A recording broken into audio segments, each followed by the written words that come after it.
Donc bonjour à toutes et à tous et bienvenue. Bienvenue à ce 8e et dernier événement de la programmation AVF Paris de cette année. Bientôt il y aura la prochaine qui va sortir vers l'été ou après l'été, donc soyez à l'écoute online parce qu'il y aura quelque chose de surprise. Et je tiens tout de suite à remercier Olivier et Le Fétou qui nous prêtent pour la 3e fois ce local et ils sont toujours très accueillants, nous mettent à disposition plein de choses. Les éditions La Plage qui nous ont prêté les livres que vous voyez là. C'est 3 grands classiques de Marie et un qui se prête à la saison, c'est-à-dire le barbecue vegan. Et Marie sera là pour les dédicacer par la suite et vous pourrez les acheter. Et si vous avez vos livres, elle vous les dédicacera aussi. Et bien évidemment, Marie qui a accepté l'invitation de l'AVF. Moi, je suis particulièrement content parce que j'ai commencé mon apprentissage de cuisine vegan avec ce livre-là, Vegan, un des premiers. Et je tenais particulièrement à cette démo, je l'ai harcelé depuis à peu près 1 an. Et les bénévoles de l'AVF en vert comme moi, qui, grâce à leur travail, nous permettent de mettre en place la programmation et tout un tas d'actions sur Paris et ailleurs. Donc il n'y aurait pas de programmation sans les bénévoles. J'introduis tout de suite Marie, qui est photographe de formation. Elle s'engage pour une cuisine bio, végétale, engagée. Et en 2009, elle a sorti un blog que peut-être vous connaissez, 100% végétal, Marie Laforêt 100% végétal, qui depuis à peu près 10 ans, on a fêté 10 ans récemment, est un peu la référence et qui a ouvert la voie à plein de nouveautés d'expérimentation. Bien évidemment, les belles photos que vous voyez dans ces livres sont les siennes, de par sa formation. Et elle a à son actif, je pense, entre 15 et 20 livres. 17 livres de cuisine végétale. Et outre les classiques, je vous conseille aussi de voir en détail ceux à thème, les fromages, les glaces et encore d'autres, 25 assiettes, parce que ça se décline de 1000 manières. Et la plupart, c'est vraiment de la cuisine, même si de qualité, facile à faire. C'est pour ça que je suis particulièrement ravi qu'elle soit là. Après la démonstration, sur notre stand, là, vous avez les fiches de notre association, la documentation, la possibilité d'adhérer, soit sur place, soit sur végétarisme.fr. Donc, vous recevrez tout un tas d'informations sur la nutrition et la transition alimentaire, ceux qui souhaitent aller plus loin dans la végétalisation. À 17h30, outre le stand, il y aura, comme je vous disais, la dédicace de Marie, donc juste sur la table ronde que vous voyez là.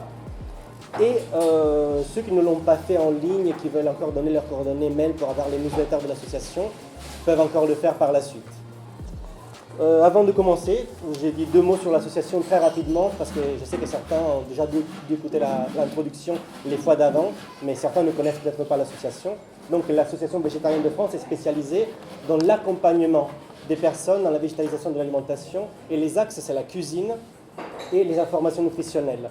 Nous, on ne vous dit pas comment manger, jusqu'à quel point végétaliser, mais on vous dit comment le faire de manière correcte au niveau de la santé et variée, colorée et riche au niveau du goût, grâce aussi aux chefs qui sont là depuis longtemps. Nous nous adressons en particulier, mais aussi aux institutions et aux entreprises. Nous avons 3 commissions thématiques qui font de la vulgarisation scientifique, nutrition santé, écologie, et la plus récente, une commission politique qui a permis récemment, l'année dernière, de faire de manière qu'il y ait des menus végétariens ou véganes même, certaines fois par semaine, dans la restauration collective, notamment dans les écoles. C'était pas facile d'obtenir ça, et c'était le travail de lobbyisme commun qui a permis d'offrir cette possibilité. Parmi nos initiatives, il y a Veggie, un site de recettes qui permet de découvrir en plus davantage la cuisine végétale. Le défi Veggie, l'accompagnement de nos coachs à ceux qui veulent végétaliser l'alimentation. Le V-Label, nous sommes les responsables en France de la labellisation des produits végétariens et véganes. Donc nous, on permet aux entreprises d'avoir plus de visibilité, vous de les trouver sur le linéaire, et ça nous permet de diffuser des produits et les gens peuvent manger végétal plus facilement en trouvant les produits. Une revue qui s'appelait Alternative végétarienne et maintenant s'appelle Virage. Tout un tas d'événementiels comme la programmation mis en place au bénéfice du public. Nous, on a tenu strictement que ce soit gratuit, les 8 événements de la programmation de cette année. Nous faisons du plaidoyer politique auprès des instances à tous les échelons, de collectivités jusqu'au national. Et nous travaillons avec Greenpeace sur le dossier cantine dont je viens de parler. Donc voilà, on fait un travail pour vous directement, mais aussi au niveau national pour que les choses bougent à plein de niveaux. Je pense que le temps est arrivé de te laisser la parole et les fourneaux. N'hésitez pas tout de suite, si vous boire un coup par la suite le soir, on va rester manger ici, parce qu'Olivier le fait tout, c'est un des restaurants maintenant classiques de la cuisine végétale parisienne, et vous aurez pas mal de surprises, notamment côté fromage et côté tout ce qui est charcuterie. Et bah, je vous souhaite une très agréable démonstration culinaire, et bah, je te laisse la place. Merci à vous d'être là. Alors aujourd'hui, je vais vous proposer une recette de croquettes mac and cheese chipotle. Alors des croquettes, donc ça va être quelque chose de rond et de frit, donc croustillant et fondant à l'intérieur. Mac and cheese, donc je ne sais pas si vous connaissez ces macaronis au fromage qui sont vraiment classiques aux États-Unis. C'est vraiment la recette de la flemme. On les trouve même limite en poudre dans les supermarchés. Donc bon, là, on va les faire nous-mêmes quand même. Donc avec une alternative au fromage. Et chipotle, le chipotle, c'est un piment fumé, donc qui est originaire du Mexique. Je vous en parlerai un peu plus en détail. Donc voilà, on va avoir des croquettes de pâte au fromage fondant avec un petit piment fumé. On va bien se régaler. Alors, pour commencer, on va parler, donc, bon, les pâtes, j'ai pris des coquillettes parce que les macaronis sont un peu longs pour faire des petites croquettes. Là, ça va, je pense, en termes d'ingrédients, vous connaissez. Pour le fromage vegan, on ne va pas utiliser du fromage tout fait, on va fabriquer nous-mêmes une petite sauce fromagère à partir d'ingrédients qu'on trouve en magasin bio facilement. On va utiliser de la patate douce, qui, grâce à sa couleur orange, va remplacer un peu la couleur du cheddar fondu qu'on retrouve dans les mac and cheese. Donc les mac and cheese sont des pâtes au fromage, mais le fromage n'est pas blanc comme quand on mange des pâtes au gruyère en France. Donc on fait une sauce au fromage, c'est souvent blanc. Aux États-Unis, c'est plutôt à base de cheddar, donc c'est orange. Donc on va utiliser la patate douce qui en plus a un petit goût sucré vraiment gourmand et très sympa qui va vraiment bien se marier en plus avec le piment. On va utiliser des noix de cajou qui vont vraiment apporter du crémeux, une saveur fromagère vraiment sympa. On va utiliser de la levure maltée qui va apporter elle aussi des notes fromagères. On va utiliser du lait végétal. Alors ici je vais utiliser du soja parce que c'est un lait qui est très neutre. Vous pouvez utiliser un autre lait si vous êtes intolérant au soja, il n'y a pas de souci. Ensuite, on va utiliser de l'ail et de l'oignon semoule pour apporter un petit peu de saveur à ce fromage. Un petit peu de jus de citron pour lui donner cette acidité en fait qu'on trouve dans les fromages fermentés, qu'on retrouve avec les ferments lactiques, etc., qui donnent cette petite note un petit peu qui fait saliver. Du sel évidemment, et on va utiliser de l'arrowroot, donc qui est une fécule qui va nous permettre d'épaissir, de lier, de vraiment avoir ce côté fromage fondu. Donc, vous avez vu, il n'y a pas d'ingrédients extraordinaires. Ce qui va être vraiment important, ça va être les proportions et la manière dont on va préparer ce fromage. Donc on va commencer par faire cuire la patate douce.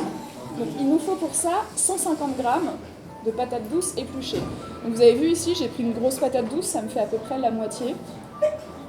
Excusez-moi, est-ce que la recette elle serait quelque part ou pas? Alors c'est une recette, c'est vrai, je ne l'ai pas précisé en fait, c'est une recette qui pour l'instant n'est pas encore publiée parce qu'elle est extraite de mon prochain livre qui va s'appeler Incroyable mais vegan, et donc qui va regrouper une centaine de recettes véganes, hyper gourmandes et super bluffantes, et le livre va paraître à peu près le 10 octobre aux éditions alternatives, donc à la rentrée vous avez encore un peu de temps pour baver un peu devant les recettes. Je vais essayer de voir avec mon éditeur si je peux la mettre à disposition sur mon blog, comme ça vous pourrez retrouver. En attendant, je vous invite à prendre des notes si vous voulez la refaire ce soir chez vous en rentrant. Si je peux me permettre, comme je le disais, c'est un jeu convivial. On a le temps pour faire la recette très tranquillement. Donc n'hésitez pas à poser des questions. Ça se veut en fait interactif et convivial. N'hésitez pas non plus si vous voulez venir voir des ingrédients de plus près. Quand on parlera des piments, si vous voulez venir sentir. Vraiment, il n'y a pas de souci. Donc soyez pas timide. On a le temps. Et puis, a priori, vous êtes là pour apprendre et je suis là pour transmettre le petit savoir que j'ai autour de la cuisine végétale, donc vraiment n'hésitez pas. Donc là, j'ai épluché la patate douce, j'utilise un petit ustensile comme ça qui ressemble un peu à un rasoir, qui peut être un peu plus pratique que les économes, merci, classiques, parce qu'il va vraiment comme ça, il a une petite tête qui bouge, il va vraiment suivre les courbes.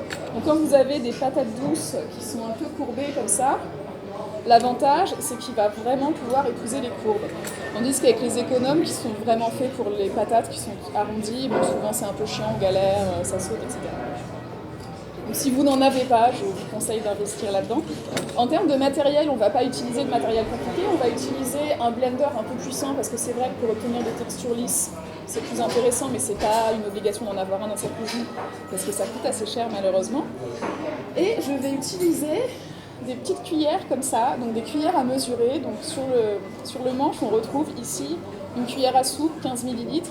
Donc ce sont des mesures standards. Quand dans un livre de cuisine, vous voyez une cuillère à soupe, c'est 15 ml. Le problème des cuillères de service, donc les cuillères avec lesquelles on mange, et ça marche pour les petites cuillères aussi, c'est qu'en fonction des services, elles n'ont pas toutes la même contenance. Donc parfois, vous allez avoir des cuillères, en fait, elles ne font qu'une demi-cuillère à soupe. Donc quand vous devez mesurer des ingrédients comme le sel, l'agar-agar, la fécule, ça peut, ou même des aromates comme l'ail en poudre, en utilisant des cuillères de service et non pas des cuillères à mesurer qui sont vraiment faites pour être mesurées à ras, on peut vraiment parfois se planter, parfois on peut avoir pas assez ou trop d'ingrédients. Ça coûte pas très cher d'investir dans ce genre de jeu, je pense que ça doit coûter à peu près 5 € maximum et vous avez un jeu avec cuillère à soupe, demi-cuillère à soupe, cuillère à café, demi-cuillère, quart et huitième de cuillère à café. L'inox, c'est le mieux, ça vous durera vraiment toute la vie. Donc voilà, ça c'est vraiment pour moi un indispensable en cuisine. Et ensuite, je pense qu'on est bon, on est parti. Donc on va couper la patate douce déjà épluchée en petits dés. Vous avez déjà tous mangé de la patate douce? Ok, parce que parfois il y a des gens qui ne connaissent pas. Ma grand-mère, elle ne connaissait pas la patate douce. Et il y a quelques années, du coup, je lui ai fait découvrir la patate douce à Noël dans un petit gratin. Et du coup, je pense que maintenant, elle voudrait se nourrir de patate douce. Est-ce que vous avez déjà des questions, a priori, sur la recette, sur les ingrédients, besoin de précision? Est-ce que vous appelez l'oignon semoule? Ah, ben voilà. Alors, l'oignon et l'ail semoule, qu'on peut trouver aussi en poudre. Donc, c'est de l'ail et de l'oignon qui sont séchés et qui sont réduits en petites granules comme ça. Et on peut le trouver aussi également en poudre. On les trouve assez facilement en supermarché, en magasin bio. L'oignon en poudre se trouve un peu moins facilement, c'est pour ça que je mets toujours de l'oignon semoule. Si vous voulez faire de la poudre, vous pouvez aussi le mixer si vous avez un mini blender pour vraiment réduire en poudre très très fine, comme on peut faire son sucre glace soi-même en mixant du sucre. C'est une astuce pour éviter d'acheter les gros pots de sucre glace en plastique. On achète juste du sucre dans un emballage en papier, puis on passe au blender et ça fait du sucre glace. Et puis ça coûte moins cher en plus.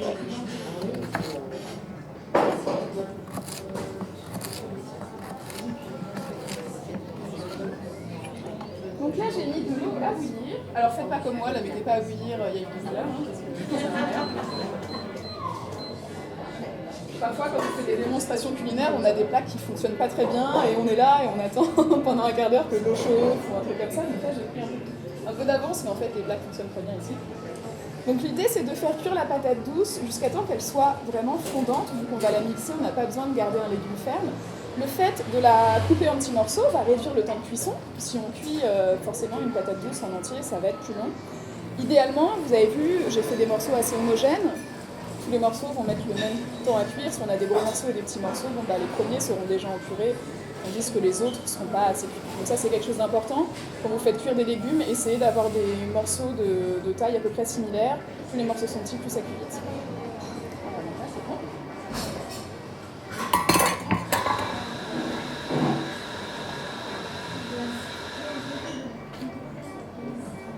Donc vous avez vu, il n'en faut pas des masses. Cette recette, elle permet de réaliser 25-30 croquettes. Quand vous allez les goûter, vous allez vous rendre compte qu'en fait, c'est pas énorme. Donc vous pouvez carrément doubler les proportions sans problème, surtout si vous invitez des amis et que finalement 25-30 croquettes, quand on est plus que 4, ça part.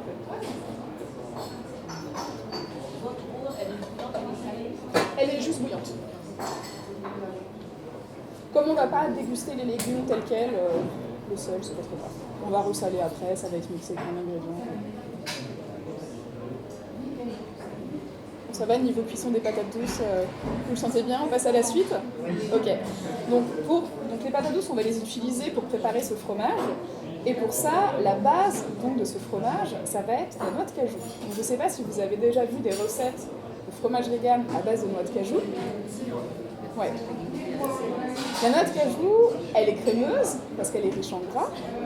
Elle a un goût assez neutre, beaucoup plus neutre que la menthe par exemple, ou la noisette, ou les noix, qui ont vraiment des saveurs assez corsées, qui peuvent être intéressantes aussi, mais pas pour ce type de fromage. Pour la rendre encore plus crémeuse, on va la faire tremper. Alors vous pouvez la faire tremper 4 à 8 heures dans de l'eau froide. Puis si vous n'avez pas le temps, comme moi, que vous oubliez le matin de faire tremper vos noix de cajou, vous la faites tremper dans de l'eau bouillante. Il y a pas, à moins que vous soyez crudivore et que vous refusiez de faire cuire à plus de 42 degrés les aliments, en fait ça ralentit vraiment le temps de cuisson et même le fait de faire chauffer la noix de cajou permet d'extraire un peu plus sa matière grasse et donc d'avoir un résultat encore plus crémeux. Donc là, du coup, je les ai mises dans de l'eau bouillante en arrivant et on voit déjà qu'elles ont bien ramolli, qu'elles ont bien gonflé et finalement on a quasiment le même résultat qu'en faisant tremper les noix de cajou pendant plusieurs heures. Et je vais même encore vous donner une autre astuce. Si vous n'avez vraiment pas le temps, vous les mettez dans une casserole avec de l'eau à bouillir. Et là, en 10 minutes, vous avez les noix de cajou qui sont déjà beaucoup plus tendres. Quand on a un super blender comme ça, donc un blender avec un moteur très puissant, il n'y a pas forcément besoin d'avoir des noix de cajou qui sont très molles. Mais si vous utilisez un blender classique, un petit mixeur plongeant ou un mini blender, là vous allez vraiment avoir besoin d'avoir des noix de cajou qui sont bien ramollies, parce que sinon vous allez tout simplement vous retrouver avec des noix de cajou avec une texture grumeleuse qui ne va pas du tout être gourmande. Donc ici, ce que je vais faire, c'est que je vais vider l'eau. Donc ici, je mets 125 g de noix de cajou à la base. Quand vous mettez à cuire dans l'eau bouillante, c'est combien de temps? Les patates douces? Non. Les noix de cajou? Les noix de cajou. Alors là, je les ai juste mises à tremper dans l'eau bouillante pendant 30 minutes. D'accord. Les noix de cajou, elles vont se ramollir, elles vont gonfler également. C'est combien de temps? 125. Avant de les faire tremper? Avant, ouais, on les pèse avant. C'est pas encore ça. Donc ce qu'on va faire, c'est qu'on va mettre les noix de cajou dans le blender. On va mesurer les autres ingrédients pour cette petite crème fromagère. Donc en plus des noix de cajou, 125 g de noix de cajou. On va également utiliser du lait de soja et là on a 215 ml. Alors, les astuces pour mesurer, si vous avez que des bols mesureurs avec des genre 100, 200, oui 215 c'est pas facile, 15 ml c'est une cuillère à soupe, donc vous pouvez faire 200 ml plus une cuillère à soupe. Et si vous avez une balance de cuisine, en général il y a aussi la fonction millilitres, donc vous pouvez mesurer des millilitres. Bon ça pèse, hein, surtout pour du liquide, mais un peu plus grand. Comment ils font pour écouter?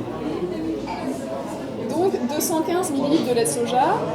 Vous pouvez utiliser si vous voulez, si vous utilisez du lait de soja enrichi en calcium, il n'y a pas de souci. La seule condition, c'est de ne pas utiliser du lait de soja aromatisé à la vanille ou sucré, parce que là, ça va vraiment trop sucrer la recette. Si vous souhaitez utiliser du lait d'avoine ou un autre lait, il n'y a pas de problème. Il faut juste savoir que le lait de soja, du coup, il est riche en protéines, il a un goût assez neutre, donc il va vraiment se fondre dans la recette. Un lait d'amande va donner une légère saveur d'amande, un lait de riz va être un peu sucré. Donc ça, c'est vraiment après à vous d'adapter en fonction de vos goûts. Alors on peut mettre de l'eau, mais le résultat sera moins crémeux parce que le lait de soja apporte quand même du crémeux. Il apporte aussi de la protéine du coup dans cette recette. Donc on a de la céréale, on a de la légumineuse, donc ça fait aussi une recette qui nous apporte quand même de l'énergie. Voilà, on aura un résultat un peu moins crémeux. Mais c'est possible si vous n'avez pas de lait de soja. Alors si vous n'avez pas de lait végétal, vous pouvez aussi faire un lait végétal express avec par exemple des noix de cajou qui vont ramener un petit peu de crémeux dans la recette. Vous mixez une poignée de noix de cajou avec de l'eau, vous filtrez et vous avez un lait végétal. Les noix de cajou, l'avantage c'est qu'elles donnent un lait à une saveur très douce, très crémeuse, très neutre, finalement assez proche du lait de vache. La raison qui fait qu'on n'en trouve pas dans le commerce, c'est que notre cajou est assez cher, donc le lait de cajou coûte une fortune. Donc vous pouvez le faire vous-même, par contre le coût est beaucoup moins élevé. Vous avez déjà testé le lait de noix de cajou? Ouais, c'est bon. Hein. Pour mettre dans le café par exemple. Ici après on peut rajouter aussi des laits comme le lait de coco, le lait de noisette qui vont apporter des saveurs, mais c'est vrai que le lait de noix de cajou peut donner vraiment une saveur un peu laitière aux préparations et c'est assez intéressant. Alors en plus du lait, on va utiliser du sel. Parce que le fromage c'est salé, alors je sais que le sel, il faut éviter de trop en rajouter dans l'alimentation. Ici, comme on n'a que des aliments qui sont non transformés, il n'y a pas de sel déjà ajouté, donc ça va être vraiment le seul sel hors de celui de la cuisson des pâtes qu'on va mettre dans la recette. Donc on va ajouter une cuillère à café. Pour le sel, récemment j'étais en galère de sel chez moi. J'avais que du gros sel. Ouais, super. Donc j'ai écrasé du gros sel et je me suis rendu compte que ça faisait du sel et qu'en fait ça coûtait vachement moins cher d'acheter du gros sel de Guérande et de le piler et du coup j'avais plein de sel en fait vu que j'avais un gros bocal de sel. Donc, voilà. Le prix au kilo est beaucoup moins cher, on peut faire la transformation soi-même. Je vous partage cette astuce de dingue. Si vous avez du gros sel au fond du placard et vous dites non j'ai plus de sel fin pour cuisiner, voilà, un pilon, un mortier, c'est parti, on a du sel fin. Ça évite aussi d'acheter deux types de sel différents, d'acheter des sels dans des petits... Même si les emballages sont souvent en carton, il y a souvent des trucs en plastique, donc si vous essayez de réduire le plastique, ça permet de faire un peu d'économie aussi. Là, c'est encore faire. Je pense qu'on en a encore pour quelques minutes. Donc on va continuer sur notre lancée pour les ingrédients de ce petit fromage. On va maintenant utiliser... Alors ici... On va faire comme s'il y avait les deux parce que j'avais plus d'oignons semoule et puis mon magasin était fermé aujourd'hui, donc j'ai pas pu en acheter. Donc on va mettre une demi-cuillère à café d'oignons semoule et un quart de cuillère à café d'ail en poudre ou d'ail semoule. Donc je vous ai expliqué tout à l'heure, l'ail semoule, c'est vrai qu'on trouve facilement de l'ail en poudre. Donc est réduit, en semoule. Ah oui, c'est pas ail et semoule. Non, c'est le nom oignon semoule, ail semoule. Quand vous l'achetez, c'est marqué dessus oignon semoule, ail semoule. En magasin bio, vous trouvez facilement de l'ail en poudre.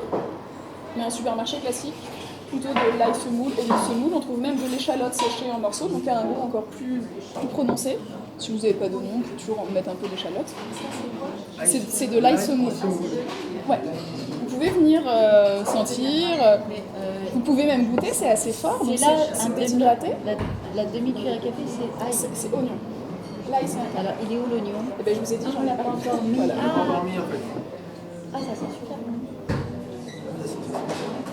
L'avantage d'utiliser de l'ail et de l'oignon semoule par rapport à des produits frais, parce que ça pourrait être la question que vous me posiez, c'est que, je ne sais pas si vous avez déjà mixé de l'oignon dans une préparation, par exemple dans un gazpacho, c'est assez puissant. L'ail frais, c'est assez puissant aussi. Là, ce qu'on veut, c'est un arôme qui va juste corser un peu le goût. Si on met vraiment une gousse d'ail et de l'oignon frais, on ne va plus être sur un fromage, on va vraiment avoir quelque chose d'un peu trop puissant qui va vraiment attaquer, parce que l'ail frais et l'oignon frais, c'est quand même vraiment très fort. Donc là, le but, c'est juste de donner des petites notes un peu corsées. C'est pour ça que majoritairement, dans les recettes de fromages végétaux, on utilise de l'oignon et de l'ail en poudre et pas frais. Donc ensuite, on va utiliser de la levure maltaise.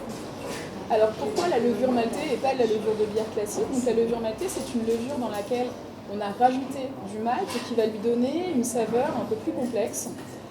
Il en existe plusieurs types. Celle-ci d'ailleurs, vous voyez, est un peu claire. Il y a une autre marque qui... Je ne sais pas si on a le droit de citer des marques ou pas. Est-ce qu'on a le droit de citer des marques? Ouais. Donc la marque Rapunzel, donc qui est une marque bio, propose une levure maltaise qui est plus foncée et qui a plus de parfum. Du coup, moi, c'est celle que je préfère. Là, il n'y en avait pas, donc j'en ai pris une autre. Et c'est vrai qu'elle elle est un peu moins savoureuse. Donc voilà, si vous avez le choix, préférez une levure maltaise un peu plus foncée. Souvent, c'est celle qu'on trouve en vrac dans les magasins bio d'ailleurs. Donc ça permet de venir avec son contenant, son petit sachet en tissu et puis d'éviter des emballages. Donc là, on va en utiliser une cuillère à soupe. Donc c'est à la fois beaucoup et en même temps, on ne veut pas en mettre de trop parce que c'est quand même quelque chose qui a beaucoup de saveur. Et si on en met trop, ça va couvrir vraiment tout le goût. Je ne sais pas si vous avez déjà fait l'expérience en mettant beaucoup de levure maltaise dans des pâtes ou ailleurs. Bon, ça a juste le goût de la levure maltaise. Quand tu parles de tes habitudes, de ce que tu préfères, tu as le droit de dire tout ce que tu veux. Et il n'y a pas de filtre non plus pour les questions. Hein. Donc vous y aller parce qu'il faut apprendre sur le tas avec quelqu'un qui se le permet. Allez-y tranquillement. Bon, alors je le précise, je suis affiliée à aucune marque.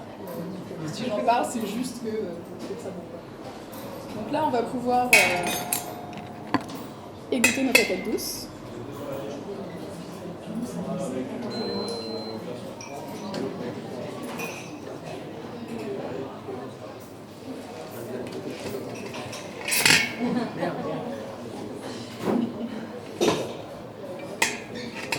Je vais un peu dessus, c'est bon.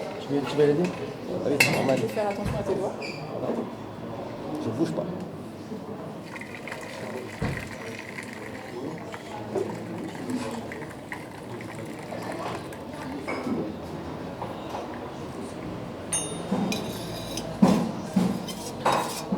Alors si vous vouliez un petit bain de vapeur au niveau du visage, vous pouvez venir, c'est le moment. C'est aromatique. Et si vous voulez juste avoir les cheveux qui gonflent aussi comme moi, ça peut être pas mal. Donc on va les mettre directement. Donc là vous voyez, si j'écrase à la cuillère, ça s'écrase bien. Voilà, je vais le refaire. Là vous voyez, si j'écrase à la cuillère, ça marche hyper bien. Si jamais elles sont pas assez cuites, c'est pas très très grave.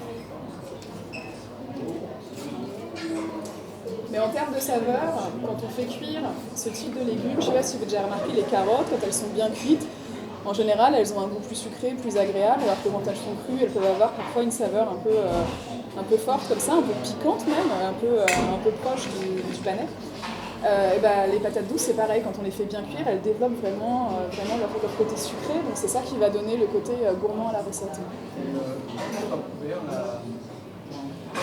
Parce que j'ai pas pensé, voilà. On a une question pour les patates douces. Ouais. Si on les cuit à la vapeur pour des questions de nutriments et de ne pas perdre certains produits, Ouais, on peut le faire. Moi, j'ai remarqué que quand je fais les patates douces à la vapeur, elles ont tendance à noircir un peu. Donc, je sais pas pourquoi. Voilà. Ouais. Alors moi, je n'ai pas de cuit-vapeur hors de prix. Donc, je fais à la vapeur avec une petite marguerite en inox dans ma casserole. C'est vrai que voilà, je trouve qu'elles ont une meilleure couleur et que c'est plus rapide à la cuisson aussi. Mais welcome la vapeur, il n'y a pas de souci. Donc maintenant qu'on va rajouter le lait de soja, la levure, l'ail en poudre, le sel, les noix de cajou et la patate douce, il va nous rester encore 2 ingrédients. Est-ce que je peux te confier ça? On s'en débarrasse. Alors, on va ajouter l'arrowroot. Donc l'arrowroot, comme je vous l'ai dit, c'est une fécule, donc elle contient beaucoup d'amidon. Toutes les fécules contiennent de l'amidon. Que ce soit la fécule de pomme de terre, la fécule de maïs, la farine ou fécule de tapioca, c'est la même chose, même si parfois c'est écrit farine ou fécule.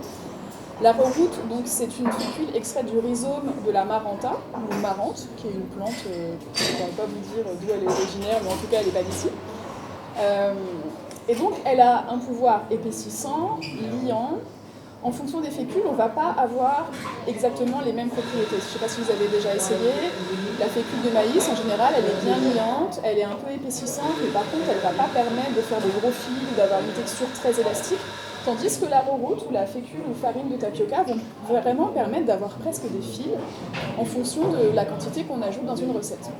L'arrowroot se trouve très facilement en magasin bio. La fécule de tapioca, qui est vraiment très intéressante pour les fromages aussi, commence d'ailleurs à se trouver en bio. Avant, elle était uniquement disponible dans les magasins d'alimentation asiatiques, donc pas bio, mais souvent uniquement accessible dans les grandes villes. Voilà, mais aujourd'hui, si vous cherchez de la fécule de tapioca, vous pouvez également en trouver en magasin bio. Et donc, l'arrowroot, on va en mettre une demi-cuillère à soupe. Une demi-cuillère à soupe, parce que la quantité ici est petite, donc on n'a pas besoin d'en mettre des tonnes, sachant qu'elle est justement très épaississante et très liante.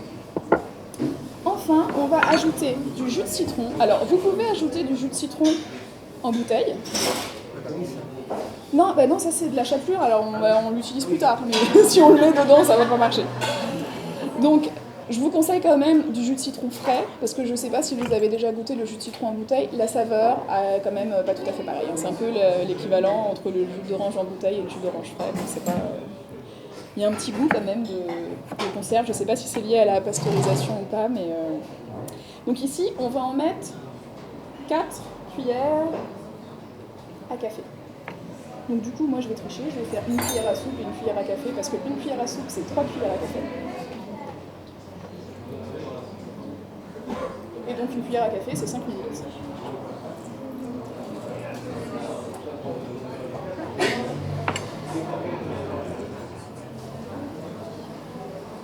Donc le jus de citron va apporter cette petite note acide.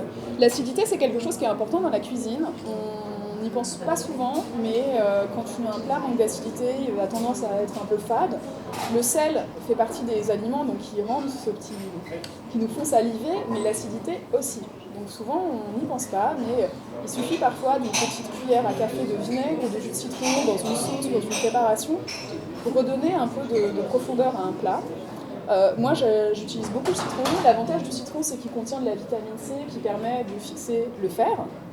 Donc, le filet de jus de citron qu'on met sur la salade, ou parfois même dans un plat. Par exemple, moi, quand je fais du curry, j'hésite pas à arroser de jus de citron vert ou de jus de citron jaune. C'est vraiment un ingrédient que moi j'ai toujours dans ma cuisine. C'est un des rares fruits sans lesquels je ne pourrais pas vivre, même si sans les autres ce serait difficile. Mais c'est vrai que le citron dans la cuisine végane, peut-être même plus, enfin il y a beaucoup de gens qui vont privilégier le vinaigre. Moi perso, je suis vraiment team citron. Donc on va maintenant passer à ce qui donne la saveur à ce fromage, le piment chipotle. Donc là je vais prendre un peu de temps pour vous en parler. Moi j'utilise la pâte de piment chipotle, donc c'est une marque qui est en Angleterre. Vous pouvez commander directement sur leur site, donc là je vais leur faire de la pub parce que ils ont vraiment des super produits. Il s'appelle Cool Chile Company. Chile comme piment. Et donc, comme piment en fait, en espagnol, chile. Ils ont de la poudre de piment chipotle, ils ont des piments chipotle en entier et ils ont aussi de la pâte et ils ont aussi même des piments chipotle en sauce, etc. La pâte, elle est super pratique parce que vous avez juste à rajouter une petite cuillère, ça parfume, mais alors, de dingue, toutes vos préparations. Si vous aimez faire de la cuisine d'inspiration mexicaine, ça va vraiment tout changer. Vous en rajoutez dans une petite sauce salsa pour manger avec vos nachos, alors là, c'est le paradis. Vous pouvez même en rajouter dans des sauces barbecue pour pimenter. Vous pouvez, si vous aimez manger des saucisses avec des sauces bien corsées, c'est pareil, ça va vraiment être super. Donc ici, c'est une sauce qui est très brune parce que c'est un piment qui est fumé. Donc le chipotle, c'est un piment jalapeno, donc ces petits piments verts qui sont d'une force assez moyenne. Donc c'est pimenté, mais c'est pas non plus les piments taille ou les piments oiseaux qui sont extrêmement forts. Et donc c'est un piment qui est fumé. Si vous n'avez pas ça, on peut trouver aujourd'hui des marques comme Tabasco qui font de la sauce au chipotle. Par contre, ça contient du vinaigre, donc ça va rajouter de l'acidité. C'est pas forcément très grave, mais c'est à vous de tester pour bien équilibrer la sauce. Donc ici, ça existe également en poudre. Et si jamais, donc vous voyez, c'est du piment en poudre, mais qui reste très brun, parce que le piment étant fumé, il est vraiment marron foncé.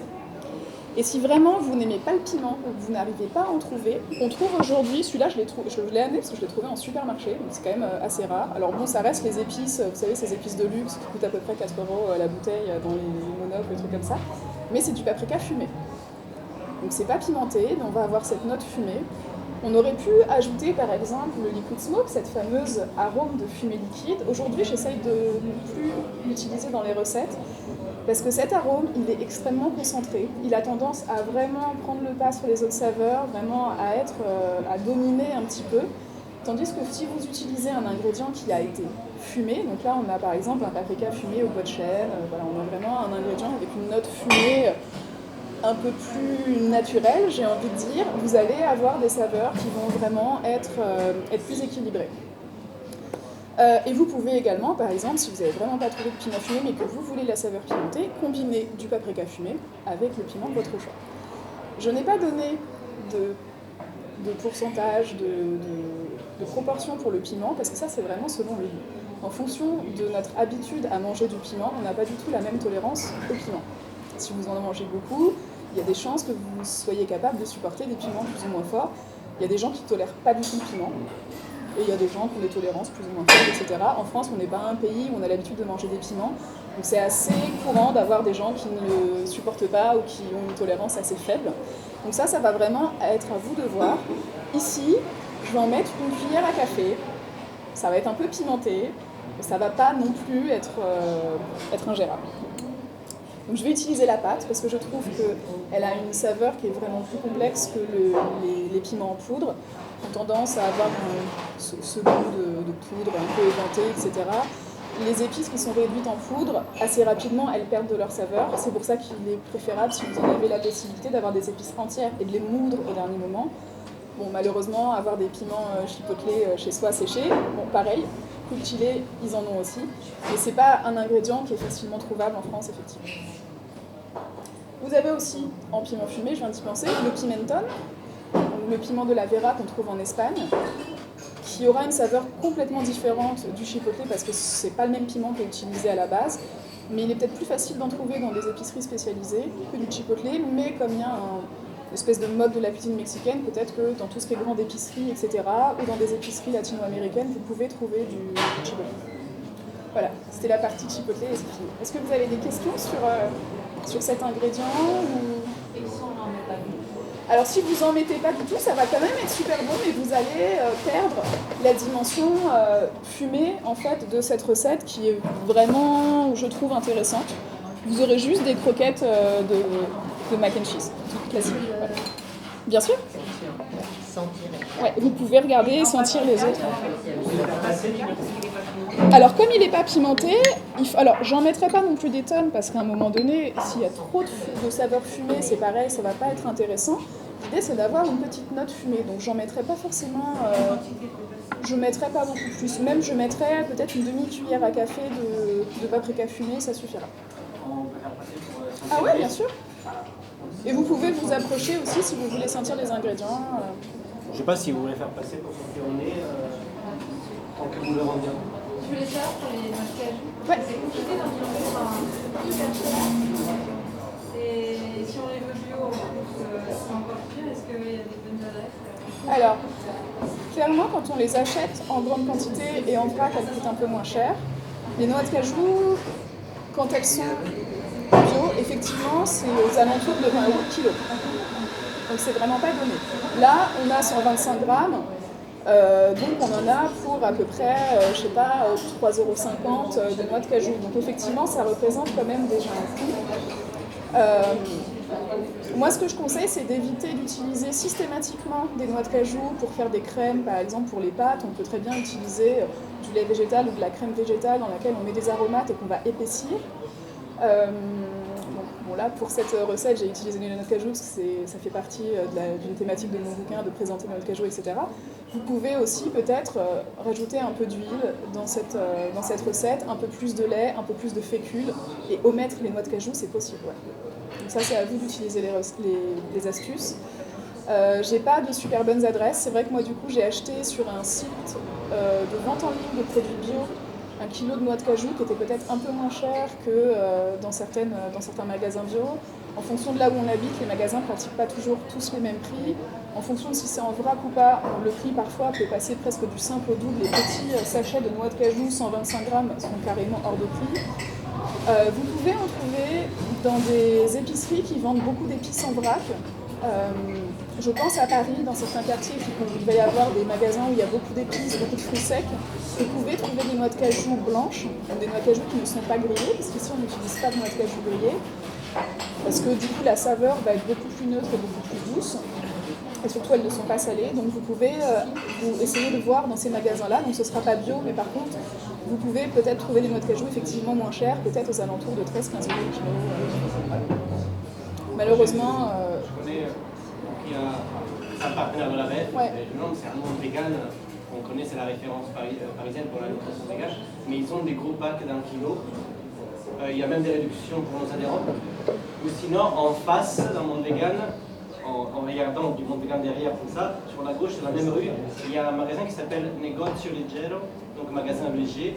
Et c'est au bois, et ils ont des dizaines et des dizaines de produits en vrac. Mais sinon, un monde vegan, il est bien parce qu'il a des gros packs, peut-être moins chers, peut-être pas. Un peu de voir. C'est cool, on a un petit invité mignon là. C'est le chat du fétou. Donc maintenant on va mixer, ça va faire du bruit, ça va être désagréable. Je suis désolée. Donc si vous avez un super blender, commencez par mixer doucement. Donc, si vous mixez trop vite, les lames elles risquent de tourner un peu dans le vide. Et progressivement, on augmente.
en même temps parce que c'était un peu compliqué. Vous avez vu avec ce type de blender, on arrive à des préparations lisses assez rapidement. Si vous n'en avez pas, prenez votre temps. Rajoutez éventuellement un petit peu d'eau si le résultat est trop pâteux que votre mixeur n'arrive pas à le mixer. Prenez votre temps, arrêtez le blender, prenez une spatule pour mélanger parce que souvent il va y avoir des choses qui vont se coincer sous les lames. C'est pas impossible d'avoir des bonnes textures avec un blender classique, ça prend juste plus de temps. Idem si vous utilisez un mixeur plongeant, il faut juste prendre le temps, il ne faut pas y aller de manière un peu trop virulente, il ne faut pas appuyer trop longtemps parce que ce sont des moteurs. Moi perso j'ai déjà fait cramer des moteurs de plein de mixeurs plongeants parce que je mixais trop longtemps, donc il faut les laisser reposer un peu. Souvent les mixeurs pas puissants, ils n'ont pas non plus des grosses capacités, ils chauffent très vite. Parfois les blenders sont équipés d'une sécurité qui fait que le moteur s'arrête quand il a trop chaud. Donc vous pouvez souffler, votre mixeur n'est pas forcément perdu s'il s'arrête, il faut juste le laisser reposer 10 minutes. Donc ne perdez pas espoir si vous n'avez pas les moyens de vous offrir ce genre de blender. Perso, j'ai investi là-dedans, j'en ai eu un il y a 1 an. Avant, je réalisais toutes mes recettes sans, ça ne m'a pas manqué. C'est juste un gain de temps et effectivement, c'est pratique à l'utilisation, mais c'est pas un indispensable de la cuisine. Donc maintenant, je vais utiliser une casserole.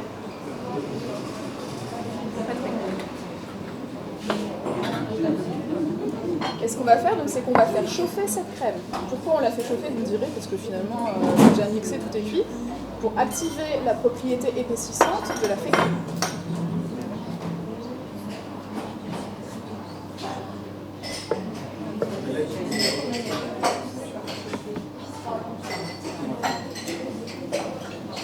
Il faut déplacer la vie pour des choses. Non, ça va, t'inquiète, vas-y. Donc n'hésitez pas si vous avez des questions. Donc là, je vais verser, vous voyez que la texture, elle est déjà bien épaisse. On a vraiment une belle crème. Et effectivement, comme dit la dame dans le coin, c'est la noix de cajou qui fait ça. Parce que la noix de cajou, elle a vraiment ce côté crémeux quand on la mixe. Sauf si, bien sûr, on met trop de liquide ou là, bon, bah, c'est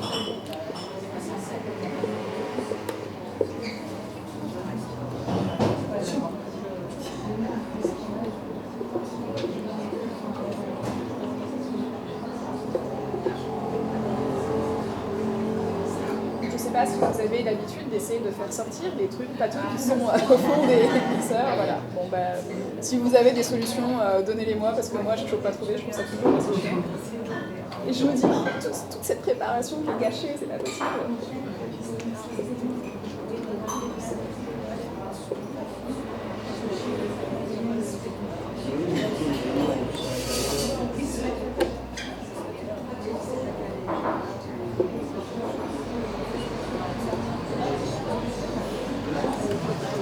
Alors moi j'ai des spatules qui sont un peu plus fines, ça aide un peu. Elles sont pas forcément faciles à trouver, les spatules comme ça plus fines, si vous en voyez, achetez-en, ça vous servira pour les petits contenants, les mini blenders, etc.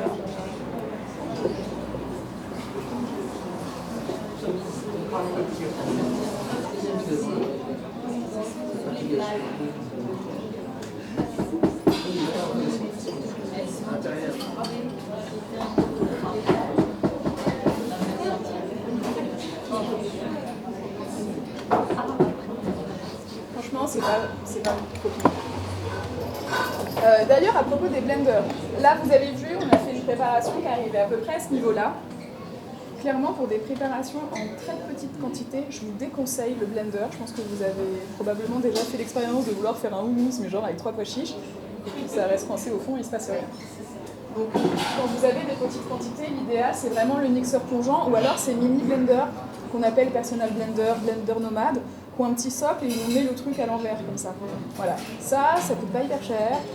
C'est assez pratique. Moi, quand je fais mon parmesan vegan en mixant des noix de cajou, de la levure maltée, de l'ail en poudre ou semoule et du sel dedans, quand je veux vraiment faire une petite portion de crème ou de fromage pour un bol de pâtes minute, je le fais là-dedans aussi. Donc voilà.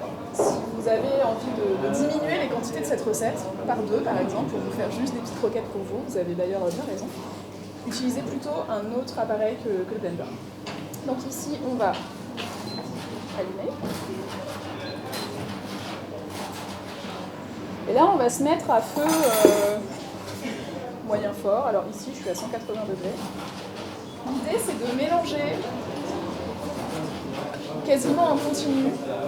À partir du moment où on va atteindre une certaine température, la fécule va vraiment là d'un coup développer ses propriétés épaississantes. Si vous ne mélangez pas, ça va faire des grumeaux, ça va attacher, ça va être la cata. Attention parce que c'est une glace assez puissante. Très puissant. Ouais.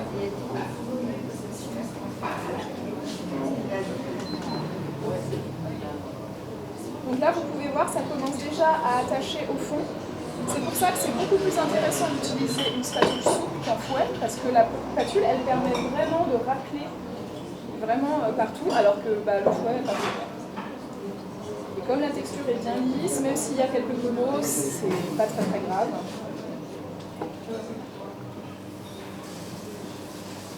Donc l'idée, c'est donc d'utiliser les propriétés épaississantes, liantes et qui vont donner cette texture un peu plus élastique pour vraiment avoir comme un fromage fondu. Sinon, c'est juste une sauce et dans ces cas-là, on va moins réussir à former les boulettes parce qu'on va avoir de la sauce qui coule. Si quand vous utilisez des fécules, vous avez l'impression que les propriétés épaississantes n'épaississent pas assez, je ne sais plus comment en parler, c'est chaud. N'hésitez pas à en rajouter un petit peu. Commencez par une cuillère à café par exemple, si vous avez des grosses quantités, une cuillère à soupe. Et dans ces cas-là, vous la mélangez d'abord avec un petit peu d'eau dans une petite coupelle, parce que sinon ça va vous faire des grumeaux direct dans la sauce. Est-ce que vous avez des questions pour cette étape? Pendant combien de temps? Jusqu'à temps que la consistance nous plaise. Donc ça va vraiment dépendre de votre matériel. Donc ça, c'est quelque chose que je ne précise pas forcément, mais je n'indique jamais de temps de cuisson totale des recettes. Quand on vous dit cuire 5 minutes à feu vif, etc. dans une recette, c'est toujours un temps de cuisson selon le fond de la casserole. En fonction de votre matériel, en fonction si vous êtes au gaz, à l'électrique, en vitrocéramique ou comme ici en induction où ça chauffe direct. Vous n'allez pas du tout, en fonction de si vous avez une casserole à fond épais, pas fond épais, est-ce que c'est de la fonte, est-ce que c'est autre chose, vous n'allez pas du tout avoir les mêmes temps de cuisson. Et idem pour les temps de... Donc là, vous pouvez voir qu'on commence à avoir une texture beaucoup plus épaisse. Aligo. Pardon? Aligo. Ouais. Donc, de la même manière, les temps de cuisson global des recettes, quand on vous dit temps de réalisation de la recette 1 heure, c'est peut-être 1 heure pour la personne qui l'a écrite, mais alors si vous devez gérer la lessive des enfants, le facteur qui sonne, une cuisine tout super petite où vous devez passer votre temps à sortir et ranger des trucs pour utiliser un ustensile, pour vous ça va peut-être être 1h30 ou plus. Et on peut aussi en remplacement du blé et la garder Alors, si vous arrivez à la garder, je tire mon chapeau. C'est des questions que j'allais demander. C'est par rapport à la quantité d'ingrédients. Ouais, je pense que vous pouvez congeler. Personnellement, j'ai jamais eu besoin de conserver ce genre de truc parce que si jamais il y en a trop, 2 jours après, bizarrement, le bol est vide dans le frigo parce que quelqu'un l'a mangé la nuit en se levant. Ce quelqu'un, c'est souvent mon mari, mais j'avoue que moi aussi, ça m'arrive. Voilà, donc là, vous voyez, on a vraiment une bonne texture. L'idée, c'est de limite commencer à avoir un peu des fils qui apparaissent. Alors, clairement, il n'y a pas de caséine, donc on n'a pas des fils parfaits comme avec du fromage. Mais voilà, on a vraiment une texture un peu plus épaisse. Donc on va s'arrêter là. On va utiliser 250 g de coquillettes crues qu'on va faire cuire. Ici, je vous ai épargné l'étape de la cuisson des pâtes parce que franchement, c'est pas le plus intéressant dans une démo culinaire et je pense que vous savez déjà à peu près faire cuire les pâtes, de l'eau, du sel, surveiller, respecter le temps de cuisson, voilà. Et en général, ça marche assez bien. Donc là, on va mélanger.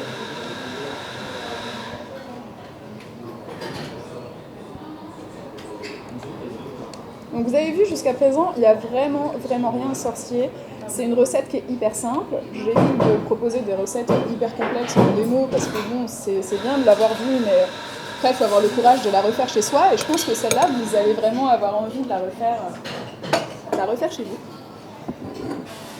Donc on va mélanger. Ouais. Ah, pardon. Je croyais qu'on avait une question. Je me disais. Alors c'était coquillettes ou macaroni ou... Voilà, alors, si vous voulez faire des macaronis au fromage, vous pouvez utiliser des macaronis classiques. C'est vrai que là, comme on va faire des petites boulettes, ça ça risque de dépasser un peu avec les macaronis, donc les coquillettes sont un peu plus appropriées, mais on reste sur des pâtes finalement en tube avec un creux à l'intérieur.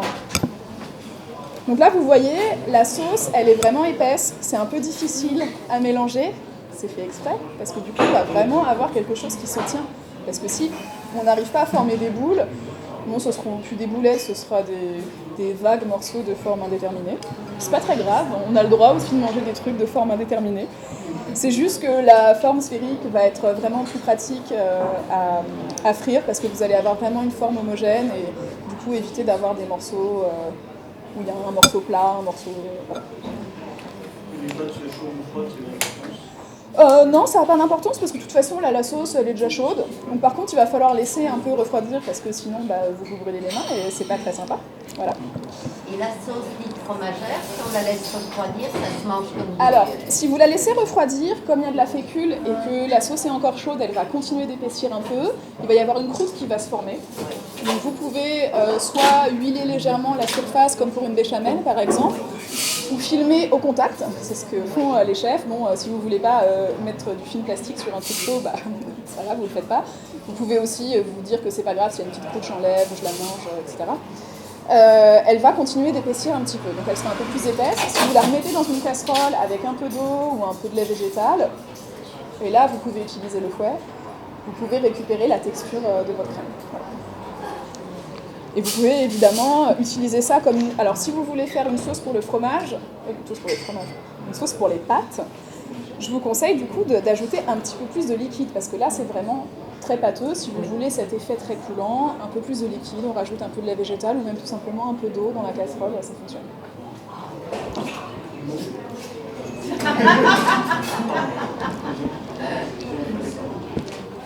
J'aime pas trop venir présenter des recettes bof.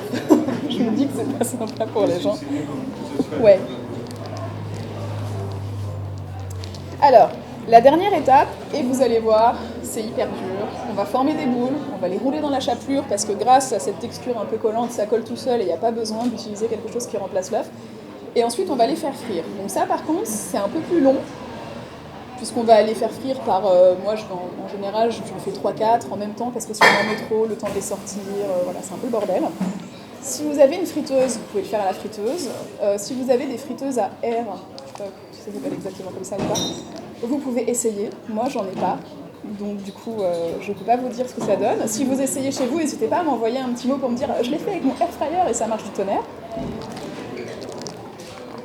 Moi, du coup, comme je fais assez peu de friture chez moi, en général, je prends une casserole, je prends de l'huile et je recycle l'huile pour plusieurs bains de friture. Et j'utilise souvent des toutes petites casseroles pour faire des toutes petites proportions et éviter de faire chauffer des litres d'huile en même temps.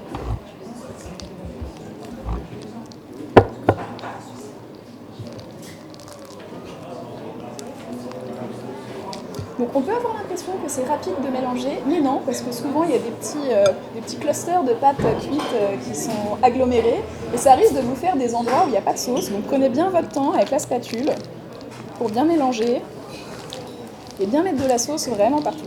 Vous voyez là, je mélange depuis tout à l'heure et il y a encore des endroits où il y a des coquillettes qui sont sans sauce.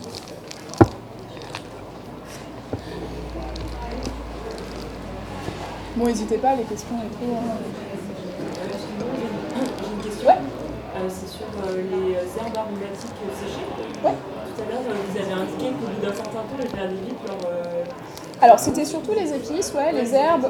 Ça, de toute façon, tout ce qui est sous forme de poudre, les épices, les herbes, etc., ça s'évente au bout d'un moment. C'est pour ça qu'il y a des dates dessus. Alors, clairement, si vous les mangez 2 ans après la date, elles sont encore comestibles, mais juste, elles auront beaucoup moins de saveur. Donc ça va vraiment dépendre de la conservation. Est-ce que vous les avez bien conservées? Est-ce que vous les avez déjà ouvertes ou pas? Est-ce qu'il y a de l'air qui est rentré? Donc voilà. Ouais. Est-ce qu'on peut le faire avec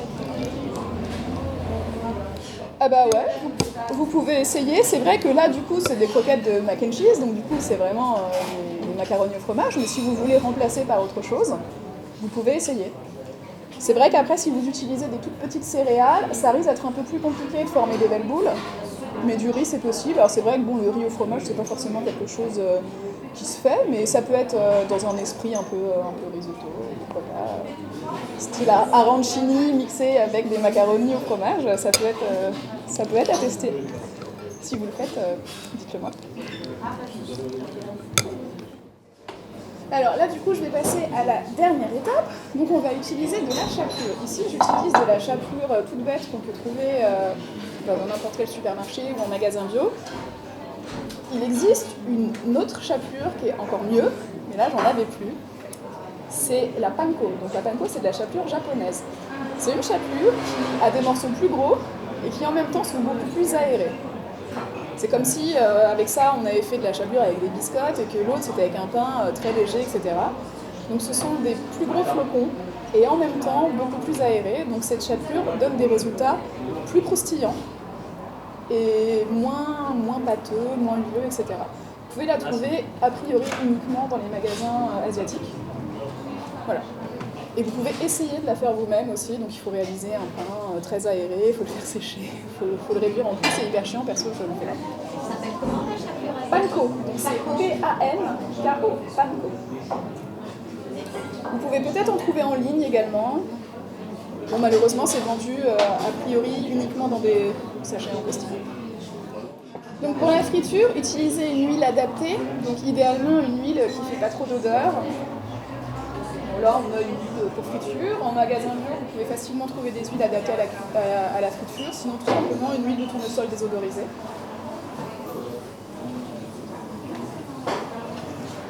Pour la quantité d'huile, il faut juste que ça arrive au-dessus de ce que vous voulez frire. Donc si vous voulez frire des choses qui ne sont pas très gros, vous n'avez pas besoin de remplir complètement d'huile. Il faudra juste faire frire moins de choses à la fois. Donc ce sera un peu plus long, mais vous allez éviter de gaspiller des quantités d'huile et de vous retrouver après avec genre 2 litres d'huile bouillante dont vous ne savez pas quoi faire.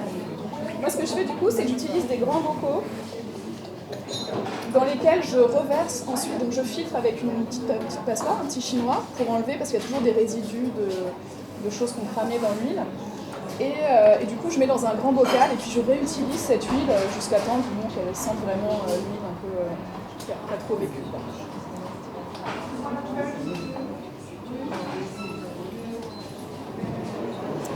Alors. Je vais laver ça.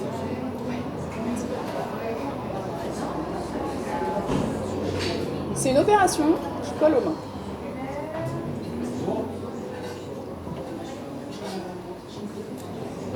On va utiliser, alors, vous pouvez en avoir une plus petite. Les meilleures sont celles qui sont comme une petite passoire en grille, un petit filet, en inox. Surtout pas de plastique dans l'huile bouillante à 180 degrés. Ça va vous permettre de récupérer votre friture. Parce que si vous utilisez une cuillère, alors déjà, vous avez un manche moins long, vous risquez de vous brûler, et puis surtout, vous allez ramener de l'huile avec. Enfin, ça va pas être très pratique. Donc, un écumoire ou une écumoire? Une écumoire. Moi, je suis toujours nulle pour l'écumoire. Pour voir si votre huile est chaude, vous pouvez sacrifier une boulette, un peu comme les crêpes, déposer un tout petit peu de chapelure pour voir si ça cuit, etc. Clairement, c'est comme les crêpes. Si vous n'avez pas un thermomètre qui vous donne la bonne température d'huile, etc. Donc, ce qu'on va faire, c'est qu'on va utiliser, vous pouvez utiliser, chez moi je le fais avec des torchons qui sont consacrés que à la friture, sinon du papier absorbant pour absorber les excédents d'huile. Pour éviter de manger vraiment des trucs qui baignent dans l'huile. Et donc je vous conseille également d'avoir une assiette pour déposer les boulettes qui seront à frire. Parce que pendant que vous serez en train de gérer la friture, vous n'aurez pas que ça à faire de fabriquer des boulettes à la chaîne. Alors le mieux c'est de le faire à plusieurs. On a un ou une qui fait les boulettes, l'autre gère la friture, comme ça vous allez beaucoup plus vite.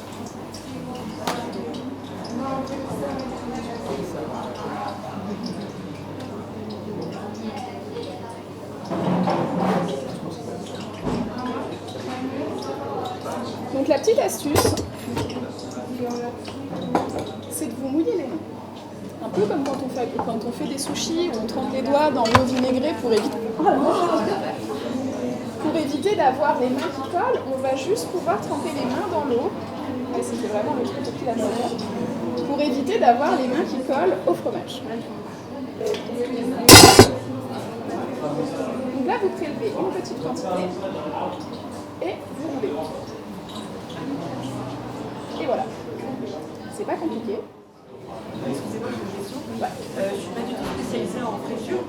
Et en fait, moi je me disais, peut-être qu'en mettant juste un petit fond d'huile et en les tournant, c'est suffisant en fait. Ah oui, c'est ce que je fais en fait. L'idée c'est d'avoir juste à la hauteur ou un tout petit peu au-dessus de la taille des boulettes. Donc là, vous pouvez venir voir, on a vraiment ça d'huile. Et par exemple, si vous mettez juste un mini fond... Ah, je vois ce que vous voulez dire. Oui, un peu à la fois. Là, le problème c'est qu'on ne va pas être immergé dans l'huile. On ne va pas être deep fry, comme disent nos amis anglo-saxons. Ça ne va pas se passer de la même manière. Il va y avoir une partie qui va prendre l'air, ça ne va pas être hyper homogène. Vous pouvez tester, mais clairement, ce sera un peu moins efficace. Et si sans le mettre au four, ça ferait un gratin? Bah ouais. Donc si vous voulez transformer ça en gratin, vous le mettez dans un plat, que vous pouvez éventuellement huiler ou beurrer de la margarine, vous arrosez de crème végétale et vous déposez. Sur le dessus, vous saupoudrez de levure maltée pour créer une petite couche gratinée un peu sympa.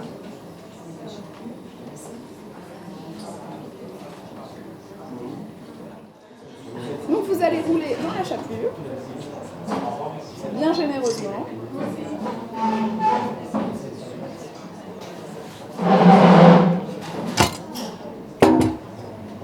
Et ensuite, on va mettre à frire. Donc là, c'est notre croquette témoin. On la sacrifie. Donc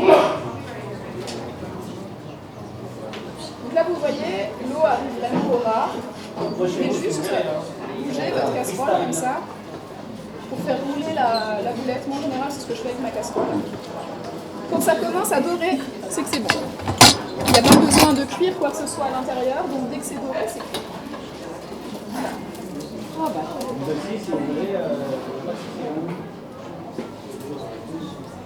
Donc maintenant, ce que je vais faire, c'est que je vais tout préparer. Comme ça, vous allez pouvoir les goûter. Il faut attendre que ça refroidisse un peu. Oui, parce que sinon ça brûle dans la bouche. Sinon, ça brûle dans la bouche, comme dit la dame, effectivement. Vous pouvez les faire cuire par 4-5 sans problème.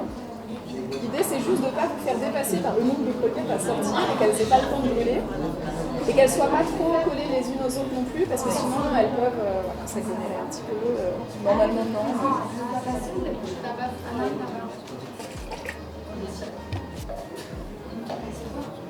Donc, on y va. 4 croquettes.